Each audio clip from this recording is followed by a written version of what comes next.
Olá, Olá, boa noite, boa tarde. tudo bem, gente? Estamos aqui para mais uma live. Hoje nossa convidada é de outro estado. A nossa convidada Flávia, ela é residente hoje, né, em Curitiba. Vamos até aguardá-la, acho que ela vai entrar. Vamos ver. E hoje ela vem conversar com a gente sobre o desejo do analista. Que desejo é esse? Então vamos só aguardar a Flávia entrar. Vamos ver. Bom, enquanto ela vai entrando aí, acho que é interessante o tema a gente comentar, né? Principalmente para quem tá na clínica, começando os passos na clínica, ou já tá também, porque eu acho que essa é uma questão que ela pega as duas pontas. Desde com experiência ao novato, né? Essa indagação, onde que entra esse lugar do analista no setting. Bom, Olá, olá, Flávia. Oi, gente. Tudo bom? tudo bem? Tudo certo? Que bom. Estávamos aqui comentando um pouquinho do tema, até que você entrou e também aguardando um pouquinho, né? As pessoas entrarem. O Carlos está Uhum. dizendo que é um tema. É um tema interessante porque eu acho que ele pega as duas pontas, né, Flávia? Assim, desde o analista que está iniciando o processo na clínica, está entrando nesse mundo, nessa aventura, e até Uhum. mais experientes, porque eu acho que isso é um questionamento que fica sempre no horizonte, né? Onde está o desejo dele, o que significa aquilo, o que ele está fazendo, cria crise de ansiedade. Não dá para sair disso, não dá para escapar disso. Pode ter muito tempo de clínica, pode ter aí uma experiência, mas não tem como escapar disso, não. Uhum. Bom, Flávio, se você quiser se apresentar para o pessoal, antes de começar a falar sobre o assunto, fica à vontade. Bom, eu estou nesse percurso já tem uns 10 anos, né? Tanto no percurso com a clínica quanto no percurso de análise.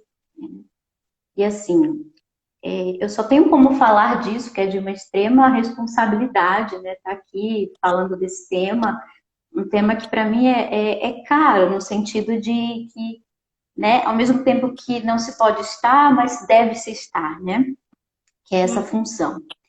Então, vou falar na condição de analisante, né? Como a psicanálise, de forma geral, me toca, como as análises me tocam, como minha própria análise me toca, né? Então, eu me autorizo a dizer que é uma experiência que ela tem, né, uma aventura, né, uma aventura que com temporadas, né, temporadas, interrupções, retornos, e principalmente as invenções que cada sujeito dá, né, que são Uhum. invenções singulares, né. Então, assim, me apresentar aqui, né, como falar disso, já tem eu sou psicóloga de formação acadêmica. Então, desde a saída da faculdade, já na faculdade eu iniciei o meu processo de análise, como a primeira analista, depois fui para outra, e até que cheguei na terceira. Né? Estou na terceira desde 2011, Bastante nesse tempo. percurso, bastante tempo. Então, tenho a pós-graduação pela PUC Paraná, em Psicologia Clínica de Orientação Psicanalítica. Tenho algumas experiências com atendimento com criança, com adultos, com adolescente. Trabalhei por 9 anos em uma ONG, na qual eu fui psicóloga, oficineira e também coordenadora técnica. E desde o ano passado eu me autorizei a ficar apenas no consultório, que não é apenas, né, gente? Para quem está aí nessa jornada sabe que é um investimento assim que de todo dia, de muito estudo, de muita análise, de muita supervisão, de dedicação, né? Flávia, Bom, deixa eu te cortar, né? diga.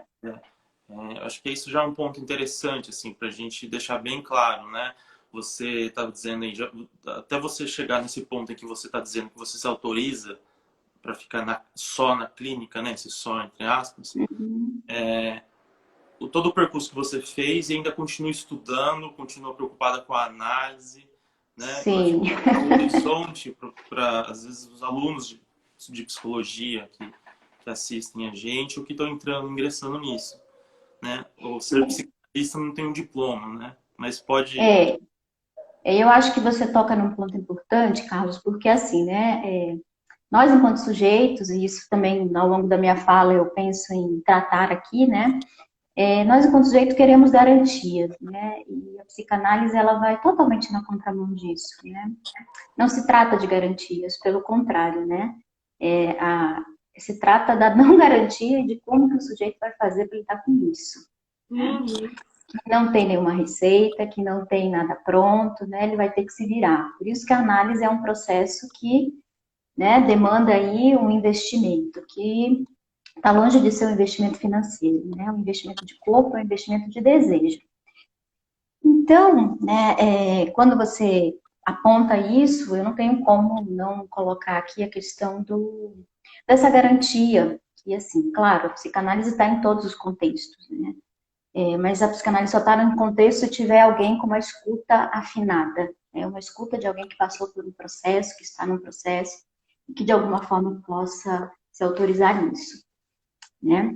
Então, eu penso que, assim, para aqueles que estão ingressando, que estão com essa transferência, com a psicanálise, fujam daqueles que dão garantias, né? Fujam daqueles em 2 anos você é analista, não sei quantos anos você é. Né? Não se trata disso, né?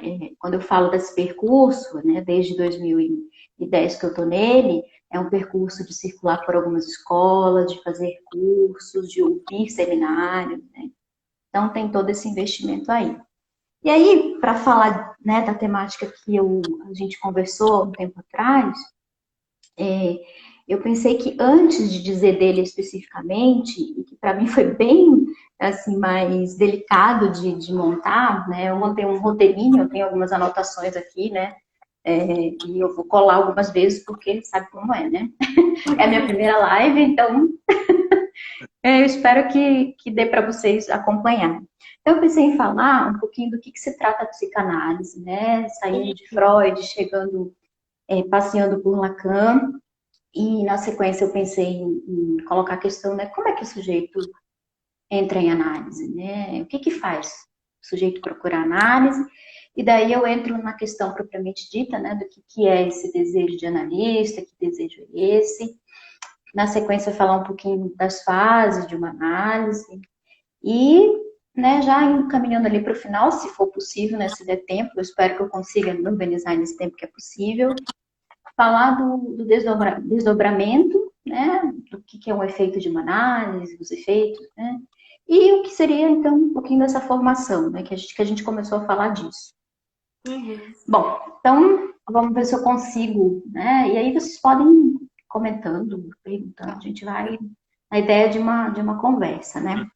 Bom, eu acho que para falar de psicanálise, como eu falei, é de uma extrema responsabilidade, né, porque ela não... Apesar da gente saber, então a gente fala do sujeito do inconsciente, o Freud, tá. É bem delicado conceituar, assim, é isso, né? Porque a psicanálise, se a gente for parar para pensar, ela é ampla e ao mesmo tempo ela é muito singular, né? Uhum. Então, pensando a partir do Freud, né? Ele afirma que a psicanálise é um método clínico, um método de tratamento de certas afecções nervosas. O que seria isso, né? Naquela época, enfim, acho que até hoje a gente pode se nortear por isso, ele fala das neuroses, né? Que as neuroses são sintomas, são ideias, são dores, medos, angústias, tudo isso que a gente recebe aí no consultório, né? Sujeitos com essas demandas. Então, é um método que trata o quê? Né? O sofrimento humano. Então, de forma geral, a gente pode pensar por essa via, né? Esses sofrimentos humanos são o quê? Né? Aquelas sensações de desprazer, de inadequação, situações de perda, de luto, né? Então, tudo que engloba aquilo que o sujeito sofre, né? Então, é um método muito singularizado, né? Ele vai ouvir cada sujeito, né? Aquele que se coloca nessa comissão vai ouvir cada sujeito na sua singularidade e principalmente perceber como que esse sujeito ele se posiciona frente a essas situações da vida, né? Então, além disso, de como ele está, né, frente ao efeito da linguagem, né? De como que é essa posição discursiva enquanto sujeito, né? E aí, o método que o Freud, que é a regra fundamental que ele utiliza, é a associação livre, né? Então, é a regra fundamental, a associação livre, ou seja, isso não foi, assim, papo descoberto, né? Teve todo aí também um investimento do Freud de ouvir, né? E a partir de uma determinada paciente, ela dizer, não, para aí, né? Deixa que eu falo agora, né? Já meio que dizendo assim, não quero mais a hipnose, e aí deixa eu falar. Então, assim, quando o sujeito fala livremente, ele tem a possibilidade de se reencontrar, se descobrir, poder acessar aquilo que está, de alguma forma, escondido, aquilo que está perdido, né? E principalmente, aonde que ele se perdeu no caminho, né? O que aconteceu que essa história se perdeu aí, né? Então, essa associação livre, ela só vai acontecer, ela respaldada numa transferência, né? Não tem como isso acontecer sem a transferência, né? Que é o motor de uma análise. Então, a partir da transferência que o sujeito vai poder, de alguma forma, algo ali do analista foi capturado por esse analisante, ou melhor, um candidato à análise, e aí ele vai, de alguma forma, supor que este, né, que vos ouve, sabe alguma coisa dele, né?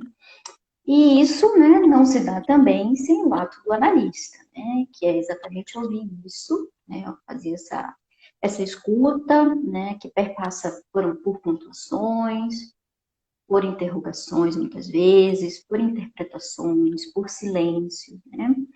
E aos poucos isso vai sendo construído.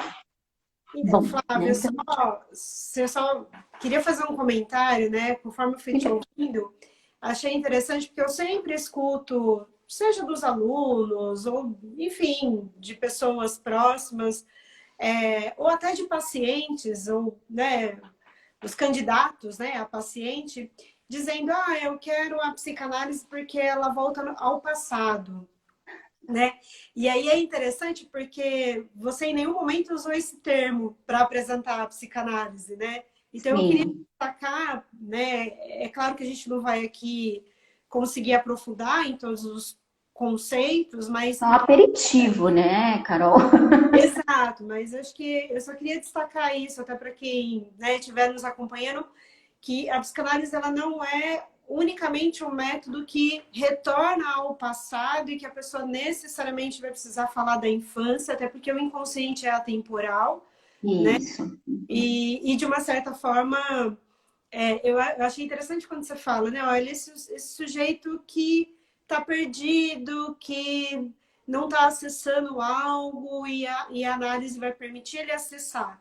Então, eu acho que é só um parênteses aí, porque é sempre, assim, é muito comum, né, as pessoas associarem o método da psicanálise como um retorno ao passado ou à infância, né? O que é interessante também, porque quando se ouve, né, a pessoa sempre fala assim, porque aconteceu isso. Uhum. Porque eu lembrei disso. Nossa, mas isso foi na época X, Y, e me parece tão presente, né? Então, Sim. pensar de que se trata do passado não é só isso, mas também não é sem isso, né? Então, eu acho que se está ali, como você bem colocou, a questão do inconsciente, que é atemporal, volta. Independente se foi ontem, se foi anteontem, ou se foi em 1900, sei lá. Né? Não, tá ali, né? E aí é interessante porque esse gancho que eu vou colocar é exatamente isso que você menciona, Carol, assim, né? De que, então, assim, tá, ok, né? Então, Freud formaliza que a psicanálise é a cura pela palavra, né? Em que os pacientes, ao falarem, eles reencontram as suas questões, né? Traumas, né? Enfim. Então, pegando aqui alguns textos, né? Fui passear ali pelo recordar, repetir e elaborar, que eu acho que faz link aí com a sua colocação. nos mostra que o sintoma é algo de uma repetição. Ou seja, pode ser que tenha acontecido lá, mas a questão é que está vindo agora, está vindo aqui, nesse momento, né? Então, assim, é um ato de repetição ligado a uma cena. É uma cena.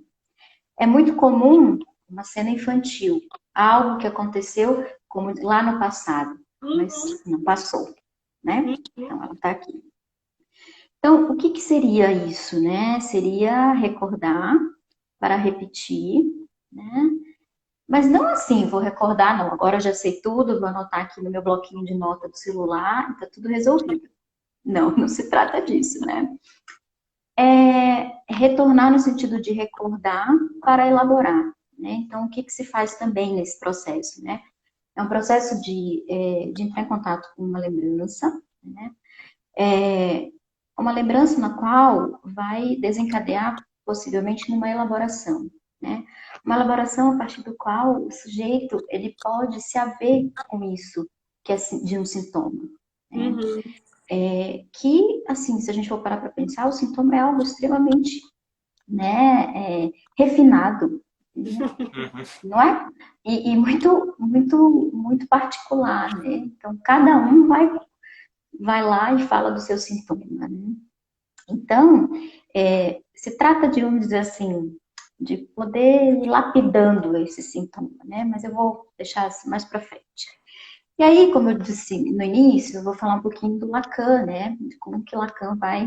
O Lacan, ele é um leitor atento do Freud, então ele avança com esse desdobramento, ele, né, avança com o método da psicanálise e afirma que a psicanálise é uma ética centrada no desejo, né? Não que o Freud não tenha dito isso, né? Mas, assim, me parece, pelo menos para mim, isso fica bem mais possível, né? de uma aproximação, assim. Então, e aí, como que esse sujeito se posiciona diante do seu desejo, né? Ou diante das situações, né, das situações da vida, e principalmente, como eu já tinha dito, de como ele se posiciona frente aos efeitos da linguagem. Que eu acho que é daí que vem aí aquele conceito do Lacan, né, sobre o inconsciente estruturado como uma linguagem, afinal de contas, somos todos efeitos de uma linguagem, né? Então não é qualquer coisa. Então, a psicanálise pode ser isso, né? É isso, é a sua própria ética, né? Então, ela trabalha com o desejo, a ética do desejo. Uma outra definição também que eu encontrei aí pensando a respeito disso que eu estou tentando dizer aqui, né? Que também a psicanálise pode ser definida como um discurso, né? Se ouve falar muito de um discurso assim, de forma de um laço social, né? Então, discurso do analista, né? Que talvez seja aquilo que aponta para o desejo, né? Causa de desejo, né? Se a gente for parar para pensar aí na teoria dos discursos, né? E que isso só vai ser possível se o analista se colocar como causa disso, e não como aquele que sabe sobre isso, né? Porque o único que sabe, mesmo não querendo saber sobre isso, é quem nos demanda análise. Né? Então, né, na ética da psicanálise, nós somos determinados por um desejo inconsciente, né? E a gente não quer saber disso. Então, a gente tenta recuar, a gente tenta, né, não ceder, mas é necessário isso, né? E quando a gente... Lacan tem uma frase muito usada, né? O sujeito não ceder do seu próprio, né? Do seu próprio desejo, né? Não devemos ceder o recuar do desejo, né? Só seríamos culpados nessa questão aí. Então, poder se responsabilizar por aquilo que a gente deseja, né? Que não é tarefa fácil, não é tarefa simples, né? Dá uma trabalheira. Então, é um movimento assim que demanda uma invenção e, além disso, a gente tem que bancar isso no mundo muitas vezes, que não é nada fácil, né? Flávio, eu acho que até complementaria dizendo o quanto é difícil você identificar o teu desejo, já é muito difícil, né? Identificar o que você deseja, diferenciar do que você quer. E além disso, eu acho que esse ponto que você fala, depois que você identifica o seu desejo, é bancá-lo, né? Então, realizá-lo, colocar em ação e mantê-lo ali, né? Também não é uma tarefa fácil. Mas eu às vezes fico pensando que identificar o próprio desejo, nossa, aí já tem uma longa caminhada. Né? Separar a demanda do desejo, né? Sim, de certa forma há uma comodidade, né? Eu sei, né? Isso aqui é mais fácil de desejar pelo outro do que desejar, né, por conta própria e risco, né? Então, assim, para Lacan, a psicanálise é o tratamento que se espera do analista, né? Aí é uma frase, putz, mas como é isso, né? Se o analista é função. Mas a gente vai chegar, vou tentar chegar nisso um pouquinho. Bom, então assim, né? Eu falava dessa posição discursiva do sujeito, que a gente tem que ficar com essa escuta refinada, né? A questão da transferência, a questão desse lugar que o analista ocupa, sem ocupar esse lugar, né? Como ser, né? Então, e aí complementando isso, né, de que a psicanálise é o tratamento que quem faz, né, que se espera do psicanalista, a gente também tem que lembrar de que quem faz análise é o analisante, né? O analista está ali para sustentar isso, né? Ele sustenta isso de alguma forma. Então, é um ponto bem interessante, né? Só para a gente talvez colocar uma pergunta provocativa então, qual que seria a diferença, assim, porque o analista está sustentando uma escuta, mas a pessoa, sei lá, ela pode conversar com o vizinho, com a vizinha, com o cachorro, com o celular, não é a mesma coisa? Está escutando ela de forma. A manicure. A manicure, enfim. Eu lembro, agora com a tua pergunta, eu lembrei de uma fala do Jorge Forbes, né, que ele diz assim, em análise é o único lugar, assim, para aqueles que estão advertidos de que quem deseja é o analisante, né, não o analista. Ele diz assim, que é o único lugar onde a pessoa vai falar, né, e não vai receber eu também. Ou então assim, eu fui, ele faz um exemplo, assim, traz um exemplo, eu fui assaltado, e a pessoa diz assim, puxa, mas eu também, né? Não, mas olha, aconteceu isso, porque comigo foi com arma, enfim. Então, é o único lugar que espera-se que não tenha esse eu também, né? Que é esse lugar onde o analista se retira, né? E é disso que se trata, essa sustentação de alguma forma. E não tem também, desculpa, Flávia, mas só para complementar, não tem também e se eu fosse você, eu faria isso, né? Eu no seu lugar, realmente, você não está no meu lugar, eu e você somos sujeitos distintos, né? Mas é isso, eu também, e se eu fosse você, né? Eu faria isso. Não cola, né? Não cola. Não cola. Então, é algo... e assim, o que fundamenta isso, né? Como eu dizia inicialmente, é necessário que o analisante, ou aquele que, né, demanda uma análise, ele possa, de alguma forma, colocar esse analista no lugar de um sujeito que sabe mais do que ele, né? E ao mesmo tempo que isso é importante também que o analista ele fique advertido que se trata de um suposto lugar, não é o lugar efetivo, né? Que eu acho que faz um giro, subverte, né? Então, não se trata de se colocar neste lugar, né? Claro, nas primeiras entrevistas a gente acolhe, a gente ouve, né? Mas isso aí é como uma estratégia, isso é como uma tática de tratamento, né? Então, acho que é bem importante colocar isso aí. Então, né, e acho que lembrando mais uma questão sobre do que se trata a psicanálise, né? Que está longe de ser um método ideológico, moral, né? De alienação, sugestivo, de aconselhamento. Né? Gente, Nem isso pedagógico. Nem pedagógico, né? Não se trata disso e está longe de ser disso. Por isso que a gente tem que ficar divertido de que para cada análise também tem um analista, né? Sim, e nós tivemos um comentário que eu acho que complementa isso, já tem um tempinho, da psicanálise diária. Falou também que a psicanálise não é somente um método de interpretação de sonhos, né? Sim, Não os é só sonhos não é só isso, mas também tem uma grande... E que assim, não é o analista que interpreta o sonho, né? É o próprio analisante que vai poder dizer os efeitos desse sonho sobre ele. Né? O que ele pode fazer link, o que ele pode construir com isso, né? Então, acho que não se trata só disso, né? É muito mais além disso. Né? Deixa eu ver se eu terminei essa outra parte aqui que eu queria falar aqui. E aí, né, a gente falava a questão do que se trata no sentido daquilo que não passou, né? Geralmente a gente vai buscar análise por alguma coisa que a gente não sabe, né? E a gente quer saber. Alguns mesmo com receio buscam saber um pouquinho mais, né? Então, é entrar em contato com aquilo que ao mesmo tempo é estranho e tão familiar, né?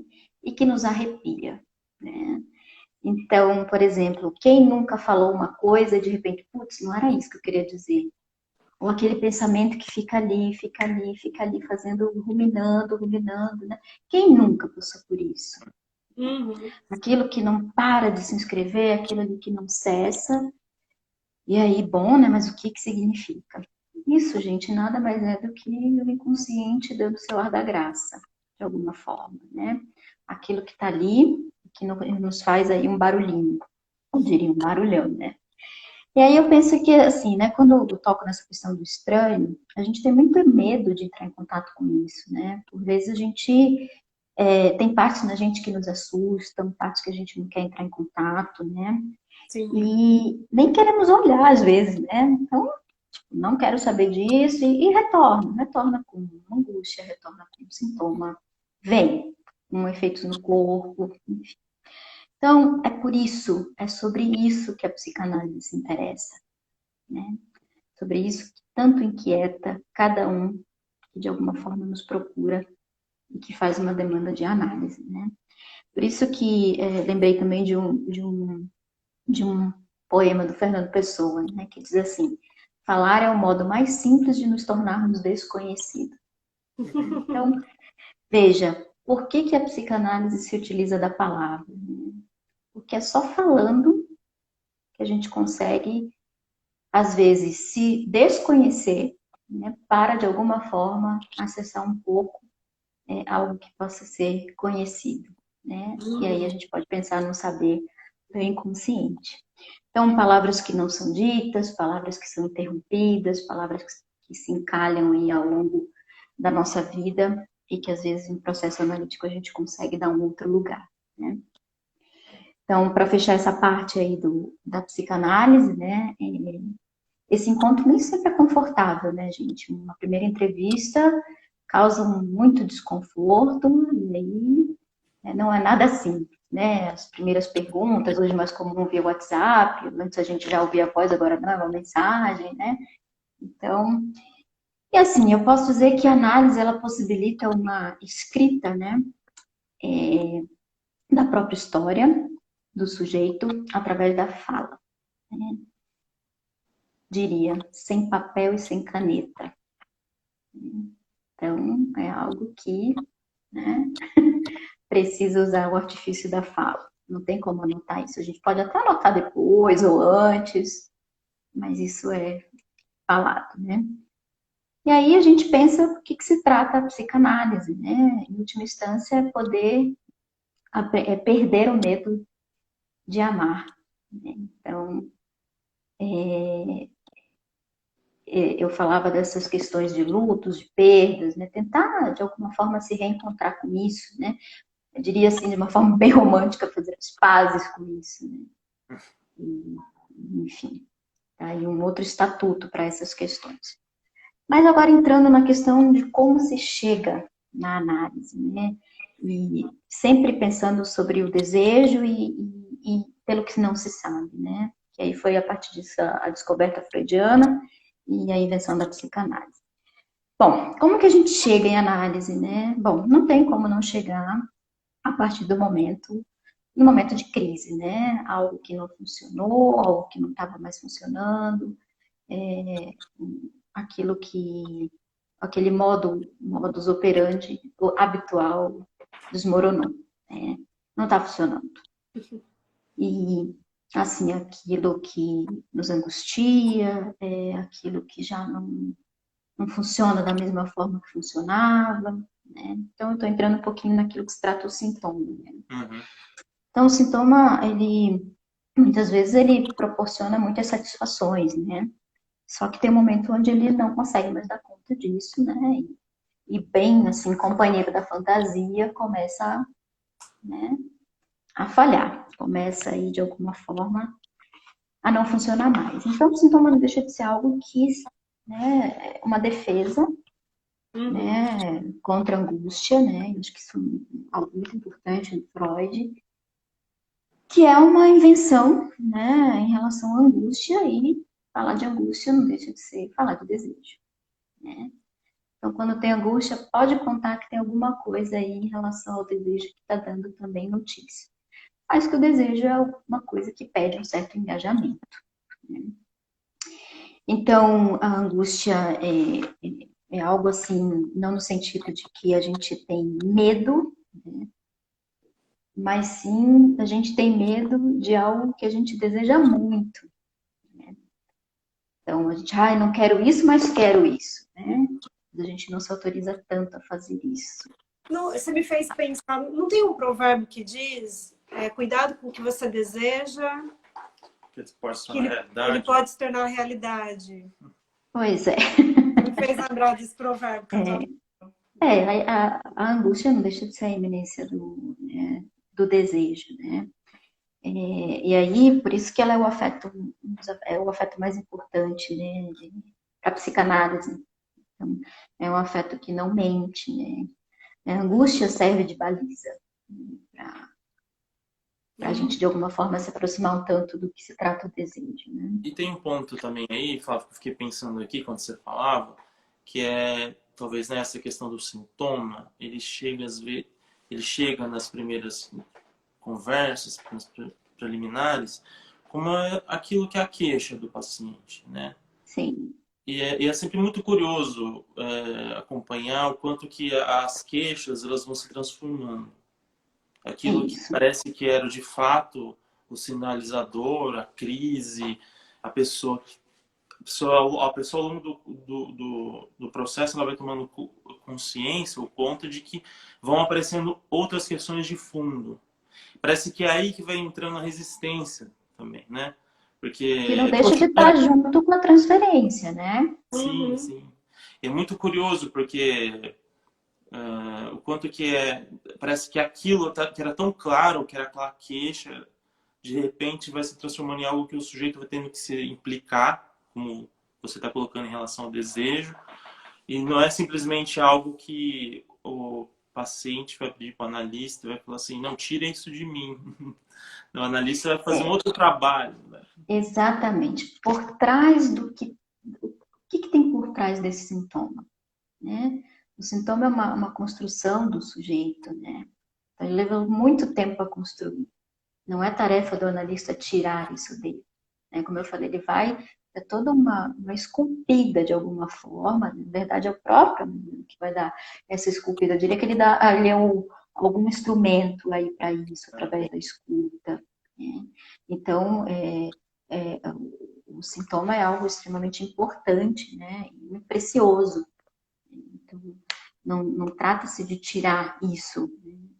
E pelo contrário, acho que a função do analista é exatamente essa, acolher esse sintoma e fazer com que isso vá se fraturando, né? No sentido de, porque veja, quando, né, o analisante chega, ele chega cheio de sentido, cheio de resposta, muito, muito consistente, né? Muito firme, e o processo de análise é mais ou menos isso, é essa desconstrução, de alguma forma, dessas certezas, dessa coisa que ele, poxa, mas tenho certeza que vai ser assim. Não, porque olha, eu acho que isso é o correto, é assim, isso é pura fantasia, isso é puro ideal, né? Que a gente sabe que dá um trabalho também, que é de um sofrimento, muitas vezes, né? Como eu falei, enquanto isso funciona, tá ok, né? Agora, quando isso para de funcionar, é que aí a gente, de alguma forma, tem esse lugar, né? Que é essa questão da fixidez, né? Então, a psicanálise, ela atua exatamente ou diretamente no tratamento da angústia. Aí, ó, o gancho que eu já ia falar também, sofremos por quê? Por imaginar o que o mundo espera de nós, né? A gente acha que é a última bolacha do pacote e que, assim, o que vão achar enquanto a gente é pai, mãe, amigo, chefe, namorado, marido, esposa, né? O que o outro quer de mim, né? Então, muitas vezes esses desejos estão aí completamente é, adormecidos, completamente apagados, porque eles estão atendendo, então estão completamente alienados ao desejo do outro. Que é assim que a gente se constitui, né? Se for parar para pensar todo o início, toda a constituição do sujeito, né? Então, como atravessar isso, né? Como passar desse campo de alienação, né? Desse campo de alienação no desejo do outro, atendendo a demanda do outro, para um desejo próprio, para um desejo genuíno. Uhum. Então, é disso que se trata também, né? O sofrimento humano. Ah, o que vão pensar de mim porque eu fiz isso? Né? O que eu vou fazer a partir disso, já que alguém vai achar isso? Né? Isso não deixa de se atender essas demandas, né? Então, isso já dá um sinal do que seria a pergunta aqui, né, que a gente pensou em conversar. Então, é isso, né? Que é isso de desejo de analista, né? Que desejo é esse, né? Se a gente está falando do desejo por parte do analisante, de quem demanda uma análise, né? Acho que primeiro pensar que o desejo é o efeito da estrutura, né? Então, somos todos sujeitos de linguagem e de uma estrutura faltante, de alguma forma. E é isso que nos faz desejantes, né? Só que, por vezes, a gente deixa isso aí, né, adormecido, como eu comentei. Então, o desejo não é algo natural, né? Assim, eu quero agora beber uma água, não se trata disso, que acho que a Carol sinalizava disso. Não se trata de um querer, até porque desejo é sempre desejo de outra coisa. Ele é um desejo inapreensível, ele sofre metamorfoses, né? Sempre quer outra coisa, sempre está em outro lugar. E é isso que, de alguma forma, dá vida, né? Porque deixa o sujeito o tempo todo aí em movimento. Sem desejo, o sujeito está fadado, né? À morte, né? Então, é algo assim que precisa estar sempre muito atento. Então, o desejo é particular, o desejo é misterioso, ele é enigmático, ele é danado, né? Ele muitas vezes deixa a gente aí em maus lençóis, mas maus lençóis é se a gente não tiver, de alguma forma, nessa direção, que aí talvez o risco seja maior. Por isso que a gente pensa a psicanálise como a gente, que eu digo, né, Lacan, e tarará, e todos outros autores aí, comentadores, se trata da ética do desejo, né? Porque só a partir do desejo que a gente pode criar algo, né? Então, e aí voltando àquela frase, né? Só seremos culpados por não ceder do nosso desejo. Acho que calha muito bem aqui. Então, o ato analítico não deixa de ser algo que desperta o desejo, né? Desperta o desejo que estava ali encalhado, né? Aprisionado. Então, né, como que é isso, né? O que é esse desejo do analista? Acho que, primeiramente, a gente pode pensar de que o analista, ele não está numa análise com o seu ser, né? Ele está como um ser, né? Então, ele tem que ficar bem advertido de que, na verdade, quem deseja nesse processo é um analisante. O lugar onde ele tem que estar, onde ele tem que se posicionar, é como causa desse desejo. Né? E que não é tarefa fácil. Né? E eu acho que é um ponto muito delicado, assim, não é tarefa fácil. Talvez só seja possível alguém estar nesse lugar como função a partir do momento em que teve essa experiência, né? Por isso, né, a formação do analista ela não se dá no livro, não, ela se dá no divã, né? E aí, vamos colocar divã, que a análise pode acontecer na poltrona, isso eu acho que tá, o divã não garante nada de alguma forma, né? Assim, no sentido de, eu tenho um divã na minha sala, eu sou analista, né? Mas de poder, de alguma forma, para além disso. Então, o analista, de alguma forma, ele tem que ficar atento nesse ponto, né? Então, ao escutar o analisante, ele não tem que estar nesse lugar de compreendê-lo, né? De entendê-lo, né? Diria assim, de coitadinho, né? De ter compaixão. Se trata disso. Né? Se trata de causar alguma coisa. Causar no sentido de fazê-lo buscar algo por ele mesmo. Né? E aí a gente entra naquela questão. Por isso que não é por certificado, né? Mas sim por uma experiência de divã. E é muito delicado, né, Flávia? Porque cada paciente, cada pessoa que está ali com o analista é uma. E o analista não pode padronizar o seu... Não sei se seria possível, né? Tentar E o colocar analista também, né? Ele vai operar sobre aquilo que é dito, né? Ele não tem um script, não. Agora eu vou perguntar Não, isso, isso, isso. é Não singular, né? funciona. É Essa singular. dimensão. E ela é delicada, ela é um processo bastante refinado, né? Sim. Isso que eu acho que é muito importante você estar destacando essa ideia da experiência do analista enquanto analisante, né?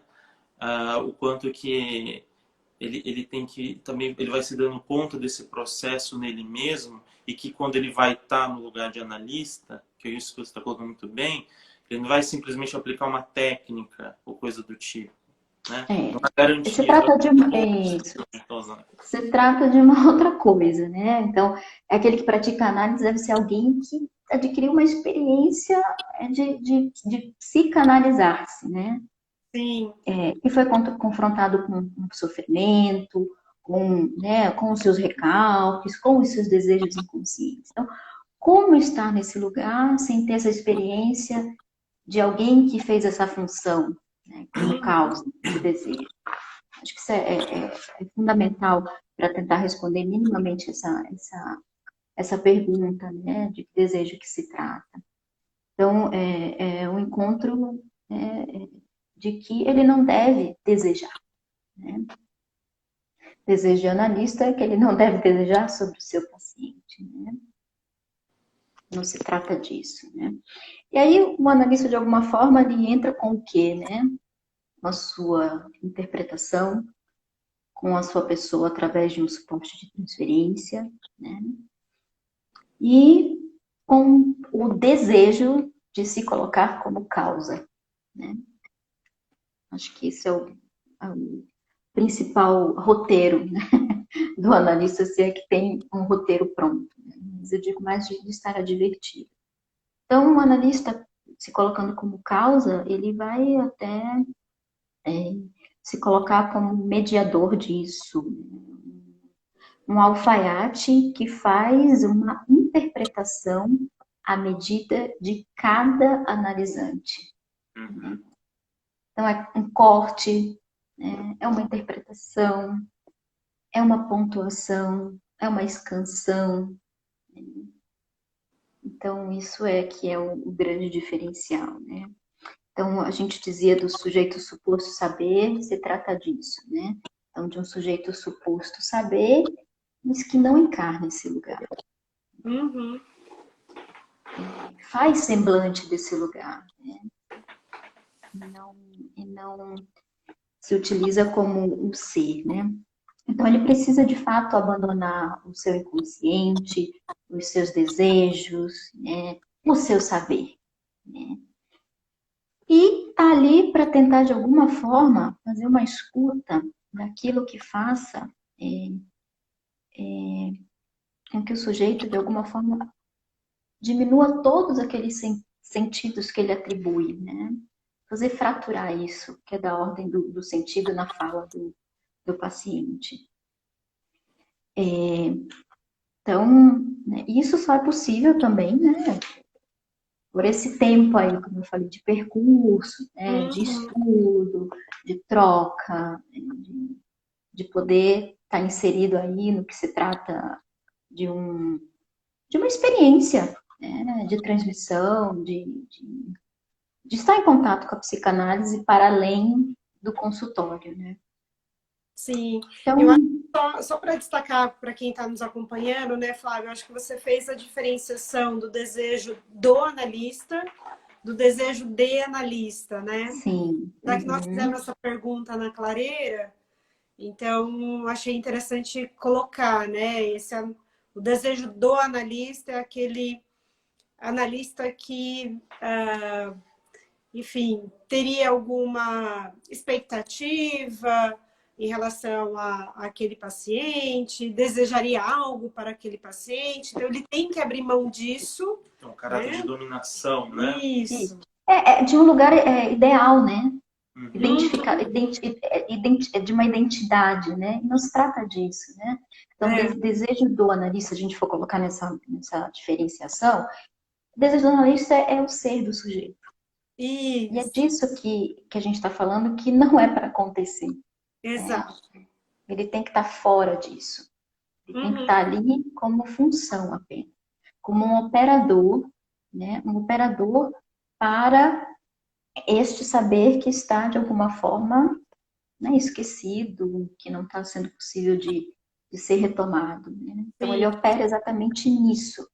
Né? E aí eu acho que tem o desejo de escuta, né? Isso, que é de sustentar isso. Isso. Porque uma análise só se dá se tiver um analista, né? A pessoa pode chegar e demandar, e a pessoa, não, de alguma forma, também resistir a essa escuta. Né? Lacan vai dizer isso, né? Que a resistência é a resistência do analista, né? De não sustentar isso que o paciente, de alguma forma, demanda. Né? Então, é uma demanda onde ele vai recusar, no sentido de fazer inversão com isso. Né? Fazer com que o sujeito possa transformar aquilo que ele se queixa numa pergunta. E aí a gente entra na pergunta do Lacan, né? Que queres? Que queres aqui, né?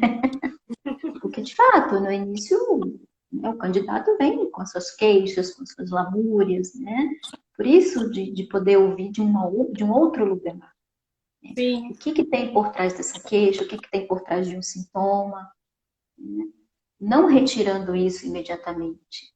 Não, agora você faz 3 vezes aqui, tal, x, y, e vai cessar. Não se trata disso, né? Então, é nesse ponto, né, que é a diferença. Então, ele não entra com o seu ser, né? Pelo contrário, ele entra como causa de alguma coisa para com esse analisando.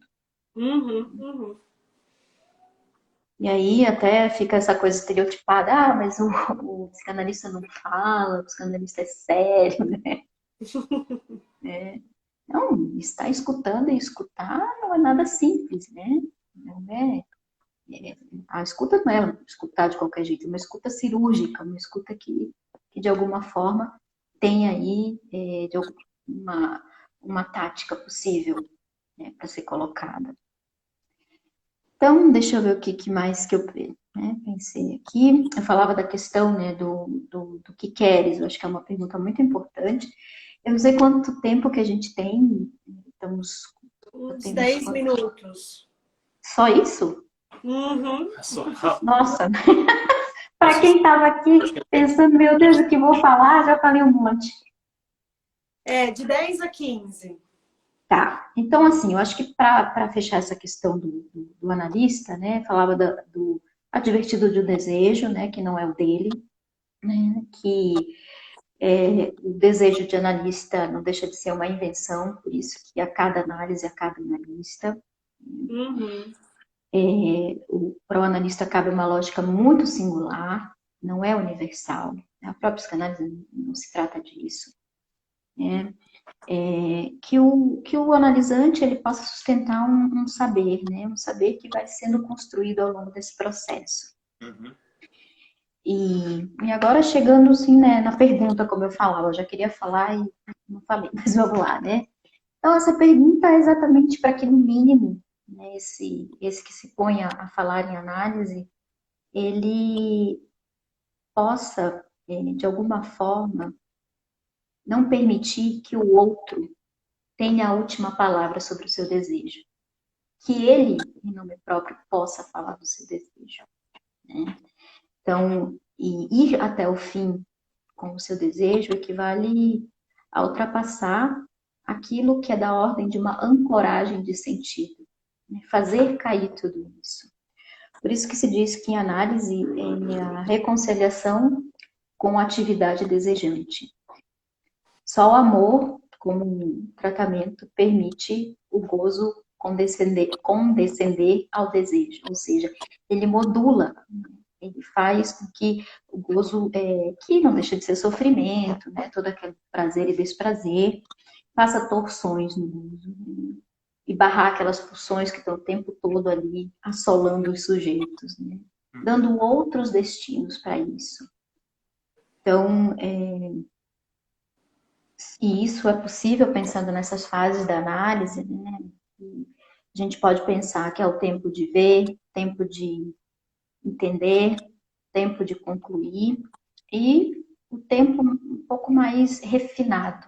Né? Então, o tempo de entender é quando o paciente chega, né? O tempo de ver é quando o paciente chega com muitas questões, é o tempo onde ele consegue fazer algumas perguntas, algumas elaborações, é quando ele sai de uma voz, de alguma forma, só na questão da queixa, e ele passa a fazer minimamente algumas perguntas. Né? Entender o que viu no segundo momento, para daí ele pensar em algumas respostas. Né? E concluir, né, que seria um terceiro tempo, aquilo que ele viu e aquilo que ele entendeu. E o último tempo seria um refinamento, né? Um refinamento no sentido de legitimar aquilo que é o impossível, que é justamente aquela complementação de achar que o outro me completa, que o outro, né, vai me dar garantias, né? Que não deixa de se aproximar um pouquinho aí da castração. Né? Sim. Então, o caminho de uma análise é permitir que alguém, diante dos impasses, consiga dar um outro lugar, né, para aquilo que é da ordem do impossível. Né? E nada melhor que isso a partir de um saber fazer criativo. Né? Porque a vida está aí, as contingências da vida estão aí. De alguma forma, temos que circular diante disso. Então,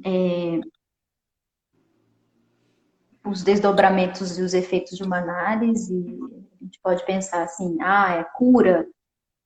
Não se trata somente disso. A cura, poderia dizer, né?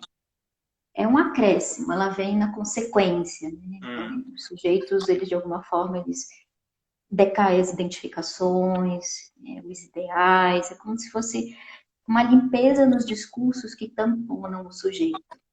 Né? Aquilo que o sujeito está tão alienado, isso de alguma forma vai sendo esvaziado. Então, está pronto para todas as contingências. Né? Já que o sujeito ele pode deixar de ser o principal ator das tragédias. Né?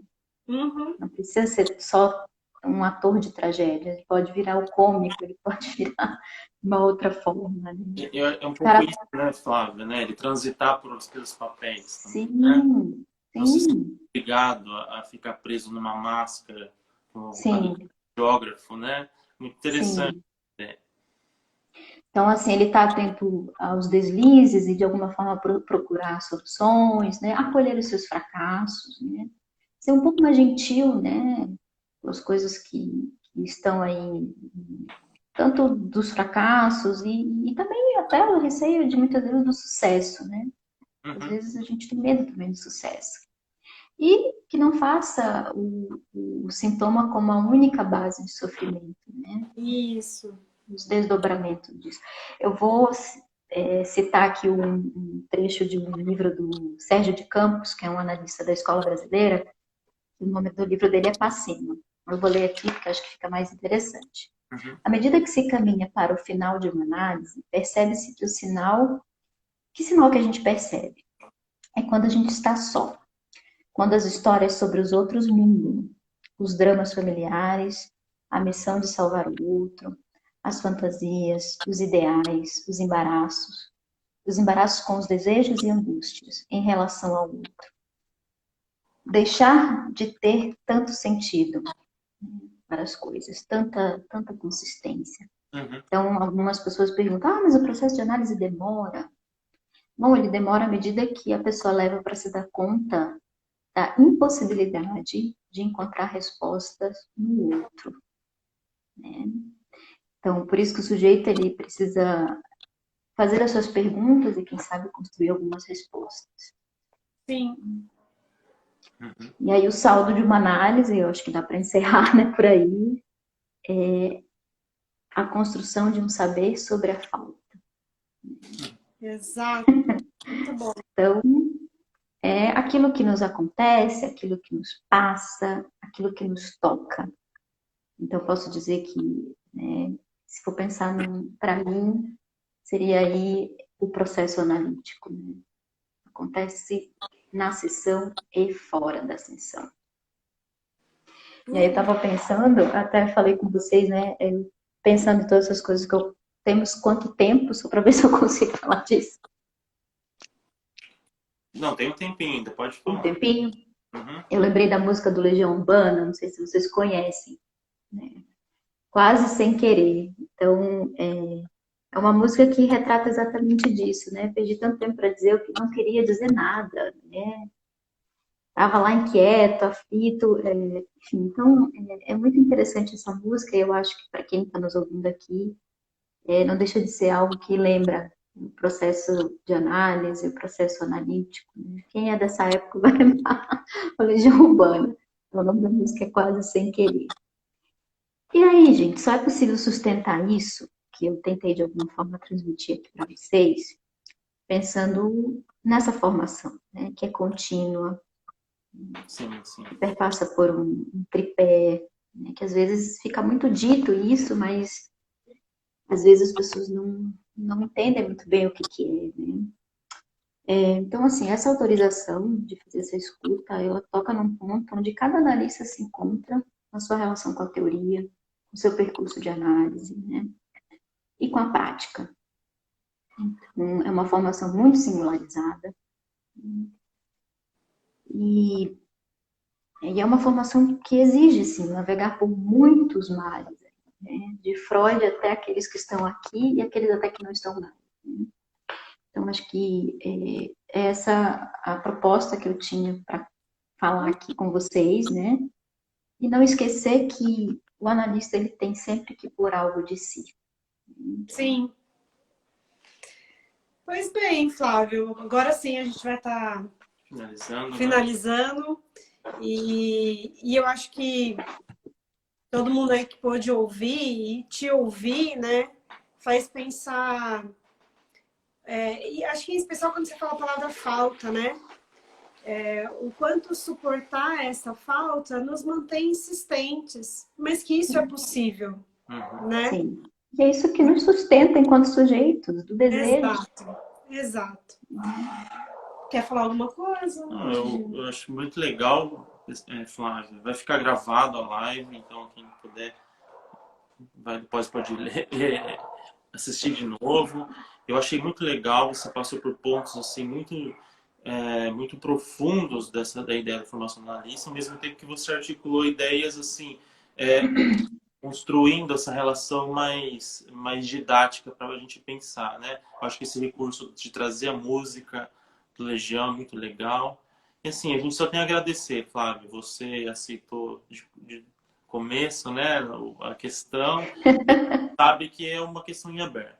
Enfim, né? Sim, isso aqui, como eu falei, foi só um aperitivo, como eu, de alguma forma, venho construindo, né, nesse percurso, porque tem que ficar atento a isso, senão a gente acaba desejando pelo paciente e isso está longe de ser um processo analítico, né? A gente tem que se localizar como causa. Sim. Eu agradeço o convite também. Tchau, obrigado, gente. Muito Até. obrigada, viu? E acho que só reforçando, né? Estamos aí em estados distintos, né? Estamos em São Paulo, você está Sim, em Curitiba, né? Mas o desejo nos uniu.